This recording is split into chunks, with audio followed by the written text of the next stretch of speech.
এটা কোনো special recipe নয়, এটার নাম হচ্ছে এগ স্যান্ডউইচ। এটা অলরেডি সবাই খেয়েছো, অনেক রকমভাবেই খেয়েছো। তো আমি পুরো রেসিপিটা দেখাবো, তার সাথে একটু বকবক করবো বলেই এই ভিডিওটা তৈরি করা। অ্যাকচুয়ালি আজকে আমি যে টপিকটা নিয়ে আলোচনা করব সেটা হচ্ছে এই যে টোটাল ভিডিওগুলো তোমরা দেখো, তার ব্যাকগ্রাউন্ডে কিন্তু তোমরা কি হয় সেটা তোমরা এখনও জানো না, একদমই জানো না। যারা এই কন্টেন্ট ক্রিয়েটারের সাথে যুক্ত আছে, যারা কন্টেন্ট ক্রিয়েটার, তারা কিন্তু অনেক রকমের স্ট্রাগলের মধ্যে দিয়ে যায়। স্ট্রাগল মিন্স কিন্তু তাদের শারীরিক কোনো স্ট্রাগলের কথা বলছি না।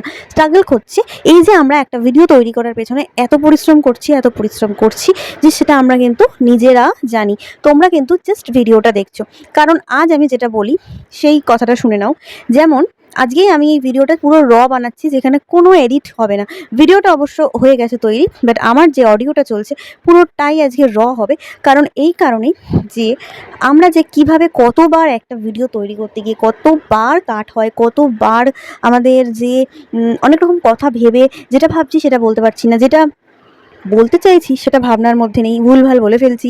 এত কিছু করে ঠোরে কিন্তু আমাদের একটা ভিডিওকে তৈরি করতে হয়। তো এত কিছুই কাটাকাটির মধ্যে থেকে তো পাউরুটি কাটাটাই বেটার ছিল। আসলে আমি পাউরুটিটা ভালোই কেটেছি। এই যে দেখছো স্যান্ডউইচটা, ঠিক দেখতে দোকানের মতনই লাগছে। আসলে আমি না ফার্স্ট টাইম এরকম ধরনের করলাম। না না, স্যান্ডউইচ এর আগে করেছি। দেখো দেখো, এই যে এইরকম সুন্দর আমি বানিয়েছি। মানে জাস্ট আমি আজকে যে কথাগুলো বলছি, বেকার পাগল মনে হচ্ছে তো আমাকে। সো পাগলামি না দেখেই লোভনীয় খাবারটা কেমন লাগলো সেটা জানাও, আর অবশ্যই বাড়িতে ট্রাই করো। সবাইকে মিলেমিশে খাওয়া। আমার ভিডিওটা দেখতে থাকো। Tata, by.